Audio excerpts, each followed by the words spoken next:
για τον αγώνα μας στην Αγία και Μεγάλη Τεσσαρακοστή, αλλά και δευτερευόντως στις βιωτικές μέριμνες που πολλές φορές μας αποπροσανατολίζουν από τη ζωή μας.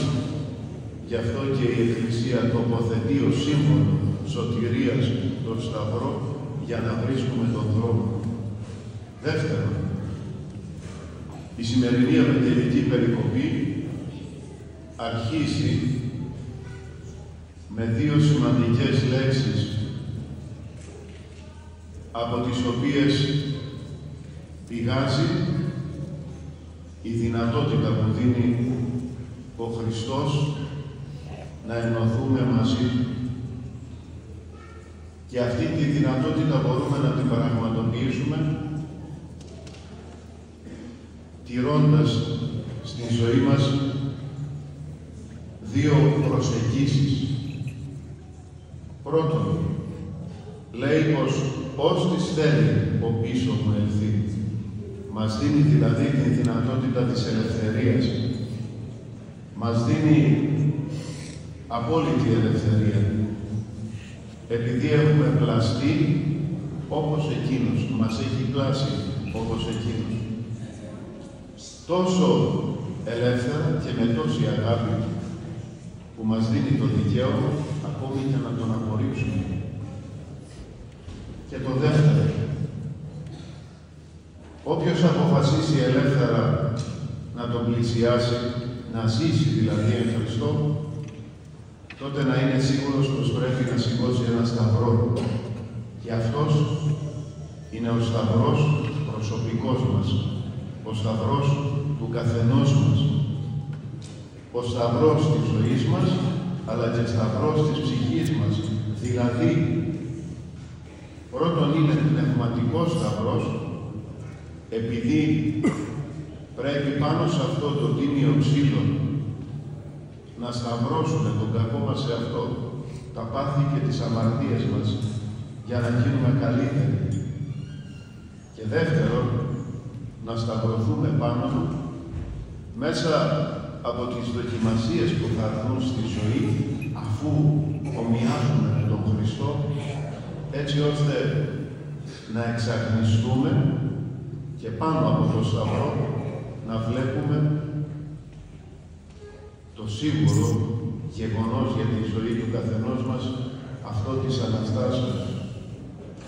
Λένε οι πατέρες πως ένα είναι το σημείο που φαίνεται ομορφότερα ο Χριστός αναστημένος, ο Γολγοθάς μας, το ύψωμα εκείνο που με όλες αυτές τις δυσκολίες της ζωής, πνευματικές και καθημερινές, μπορούμε να ενωθούμε με τον Χριστό.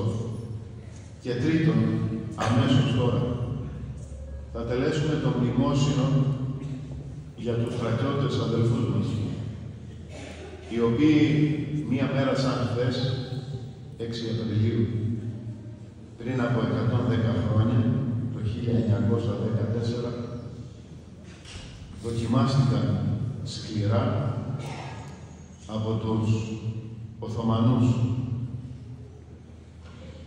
Διεκδικούν οι στρατιώτες να χαρακτηριστεί γενοκτονία ο τρόπος που τους αντιμετώπισαν οι Τούρκοι, και έτσι εμείς δεν μπαίνουμε σε αυτό το πνεύμα για το πώς θα χαρακτηριστεί. Καλό θα ήταν να γίνει. Αλλά τιμούμε αυτούς τους ανθρώπους, προσευχόμαστε για την ανάπαυση των ψυχών μας και των ψυχών τους, μάλλον, και παρακαλούμε τον Χριστό να μην βιώσουμε ποτέ τέτοιες δύσκολες ημέρες, ποτέ ο ελληνισμός. Για την ιστορία θα ήθελα να πω ότι υπήρχαν 3 φάσεις που οι Τούρκοι θέλησαν να ξεριζώσουν οτιδήποτε ελληνικό υπήρχε στην περιοχή της Εννέας Θράκης, αλλά και σε όλη τη Μικρά Ασία και τον Πόντο και την Καπαδοκία. Μια περιοχή που και σήμερα να πάει κάποιος θα ακούσει ακόμη και τα χώματα να ψάλουν και να μιλούν ελληνικά. Η πρώτη λοιπόν φάση εκδίωξης ξεκίνησε το 1908 το κίνημα των Νεοτούρκων.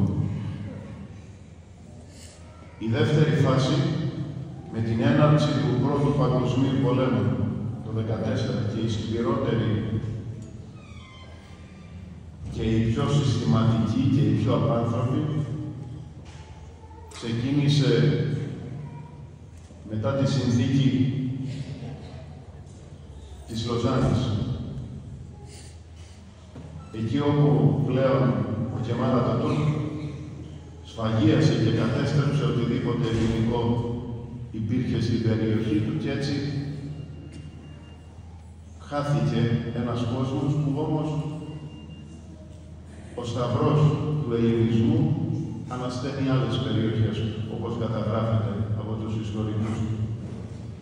Για αυτούς λοιπόν τους ανθρώπους, τους προγόνους μας, τους συμπατριώτες μας, θα τελέσουμε αμέσως τώρα το μνημόσυνο, τιμώντας, όπως είπα, και παρακαλώντας τον Θεό να τους αναβάσει. Ευλογή.